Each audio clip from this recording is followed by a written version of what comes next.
金发妹躺在一片空地上醒来，发现自己被戴上狗链子封住嘴巴。她不知道发生了什么，不远处有和自己相同境遇的几个人。空地中间是一个木箱子，一个愣头青不顾阻拦敲开了箱子，里面是一头小猪。当然不是，还有足够所有人使用的武器装备。虽然不知道怎么回事，大家还是决定先武装起来，以防万一。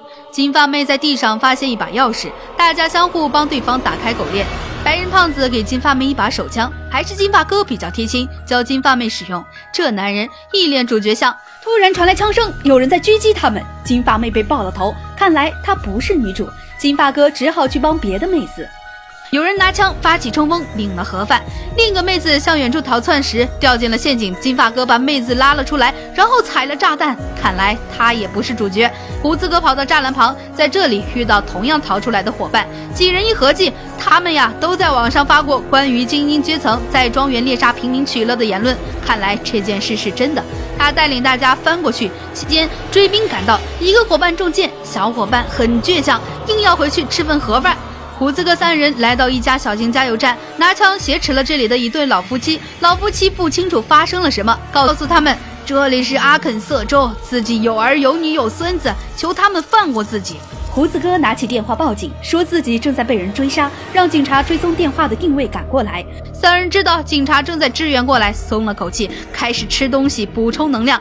老夫妻也劝三人放下枪。这时女人开始出现中毒的反应，胡子哥大觉不妙，老夫妻已经戴上防毒面罩，扔出毒气弹。看来呀，他也不是主角，夫妻俩是猎手的成员，这里都是游戏的一部分。老夫妻收拾好小店，又有个女孩走了进来。女孩先是买了一包烟，同样问了这里是什么地方。妻子告诉她说这里是阿肯色州。正在丈夫准备掏枪时，女孩抢过枪反杀二人。女孩告诉他们阿肯色州的香烟只卖6块钱，因此发现了两人的阴谋。她就是真正的主角阿珍。外面有一辆车，阿珍上车前发现了车底安装的炸弹，这才没领盒饭。她决定躲起来看看情况。狩猎者收不到老夫妻的回复，派无人机前来查看情况。一阵枪声打掉了无人机，看来这里还有一个聪明的人。不过聪明人把他们的位置暴露了。阿珍有了友军，我们还叫他胡子哥。两人打算沿着轨道走，期间阿珍上了个厕所，恰巧一辆火车经过，阿珍带着胡子哥爬了上去。他们在车厢里遇到了一批非法移民，胡子哥不相信他们的身份，认为他们都是演员。这时火车停了，他们遇到军队突击检查，胡子哥向士兵解释了这些事，士兵根本不想理睬他。这时移民头子开始嘲讽胡子哥，告诉他这些人都是真的难民，只有自己的身份是假扮的，被军队拦下来却是在计划之外。移民头子自作聪明，承诺等着风波过去，要像龟兔赛跑那样让胡子哥先走。胡子哥大怒，将手雷扔进精英裆里，将其炸成碎片，皮肤一怒，血溅10步。阿珍被带到军官那里，通过晕倒的时间和看到的车牌推测自己被带到了克罗地亚，要求军官联系美国大使馆。这里还有一个同样被狩猎的胖子唐分析了发生的所有事，决定回去上直播节目揭露这些。两人结成临时伙伴，大使馆的车来接他们了。美国大使说自己会联系国务院请求军事援助，随后开始问二人，那些精英们为什么会选你们做目标呢？这样上去挨了打，老师问你他为什么不打别人？阿珍将大使一脚踹了出去，开车碾爆他的头。阿珍怀疑大使也是狩猎组织的一份子，果然在后备箱里发现了胡子哥的尸体和一张地图。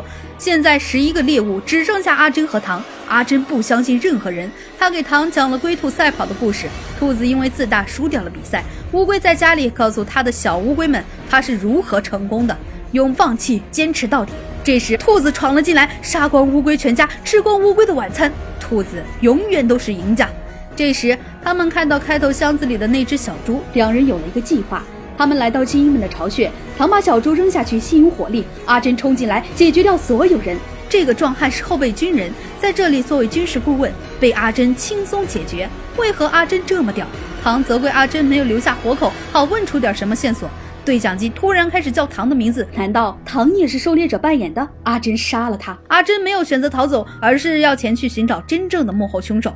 他从后备军人口中得知组织者雅典娜的位置，原来阿珍是一个参加过阿富汗战争的军人，现在在汽车租赁公司上班，在那里无法发泄从战场带回来的一切，现在对他而言是一个发泄的好机会。故事来到1年前，雅典娜和朋友们在群聊里发了关于精英在庄园猎杀平民为乐的玩笑话，一个成员的账号被黑，信息曝光，再加上雅典娜真的买了一栋大房子，网上很多键盘侠信以为真。雅典娜身为社会高层，在她之上还有更高层开除了雅典娜。他们不在乎杀人游戏是不是真的，舆论也有人来评析，他们怪罪的是精英们没有恪守所谓的政治正确，所有的一切对于他们来说只是生意。雅典娜感到愤怒，联合其他因为舆论失去名誉和工作的朋友，决定让猎手游戏成真。这游戏对他们没有什么难度，在军事顾问的帮助下，只要在数千个键盘侠中选取几个倒霉鬼就好。阿珍来到雅典娜的房子，雅典娜用炸弹威胁阿珍把枪放进信箱，她不想这么快结束游戏。阿珍进来后看到墙上11人的照片，雅典娜正在厨房切番茄，她告诉阿珍，其实唐不是狩猎者，而雅典娜也找错了人。在网上骂她的是一个跟阿珍名字很像的同事，他丝毫不知阿珍曾参加战场的真实身份。现在阿珍只知道雅典娜要倒霉了，阿珍拿起刀向雅典娜砍去。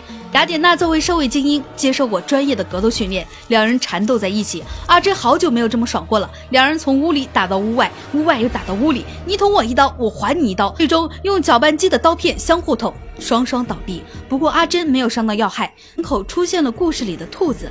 阿珍站起来，吃光了雅典娜准备的早餐，换上雅典娜的衣服和鞋子，最后坐上雅典娜的私人飞机，喝着25万刀一瓶的酒回家。现在谁才是兔子？在电影中，雅典娜把阿珍命名为雪球，雪球是动物庄园的一头猪，一个有着理想主义的领导者。他带领动物们战胜敌人，获得丰收，但是被另一头叫做拿破仑的猪造谣赶出了农场。雅典娜本意将阿珍作为把自己拉下神坛的雪球，最终被自己打败，结果连人都抓错了。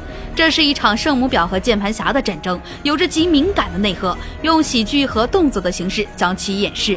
精英们满嘴仁义道德，实则说的是吃人二字。这种赤裸裸的指责无疑会让很多精英阶层感到不爽，毕竟底层那点可怜的自尊会影响到高层的生意，而猎物们看似无辜，却借着言论自由的幌子口吐芬芳，肆意造谣，不值得可怜。只有女主站在中间，看清两边的滑稽行径。影片到这里就结束了，记得点赞、评论加关注哦，不过度解读，我们下期再见。